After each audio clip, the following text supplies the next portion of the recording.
Kumusta mga kaboxing? This is Boy Kalawang TV. So matapos nga pong matagumpay na madepensahan ni Melvin Jerusalem ang kanyang hawak na titulong WBC World Minimum Weight Championship belt kagabi sa bansang Japan kontra sa Japanese boxer na si Yudai Sugioka by 12 round unanimous decision, ay pagkatapos ng matamis na panalo na tagumpay nito ay nag-celebrate nga po ang kampo ng Pinoy dyan sa bansang Japan para sa pagkapanalo nito.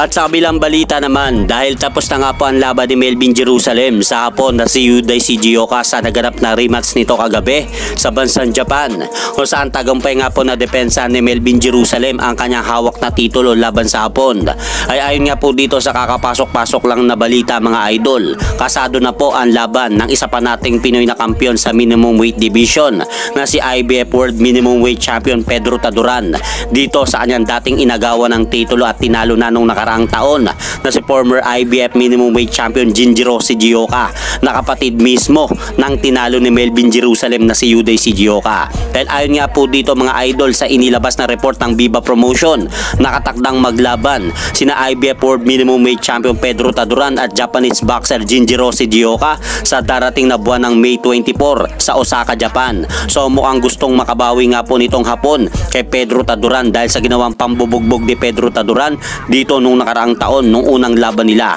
kung saan na-hospital pa nga po itong si Jinjiro Sugioka. At sa kabilang balita naman, tagumpay nga rin pong nadepensahan kahapon ng isa pang kampiyon sa minimum weight division na si WBO at WBA at the ring minimum weight champion Oscar Collazo ang kanyang mga hawak na titulo sa kanyang number 1 mandatory challenger na si Edwin Cano, matapos pasukuin ng Puerto Rican boxer si Edwin Cano sa ikalimang bahagi ng laban. Kaya may rumor nga pong lumabas na magre-rematch po muli sina Oscar Collazo at Melvin Jerusalem. At sa kabilang banda naman, nagkasundo na po daw ang kampo ni current undisputed world super bantamweight champion na Oya Inoue at ang kampo ni WBA interim super bantamweight champion Murodjon Akhmadaliev na maglaban sa buwan ng Setyembre sa bansang Japan. At kinumpirma po yan ng promoter Murodjon Akhmadaliev na si Matchroom promoter Ed Hearn. At hanggang dito na lang po muna ang aking update sa mga aganapan sa mundo ng boxing. At syempre mga idol, huwag niyo rin po kalimutan,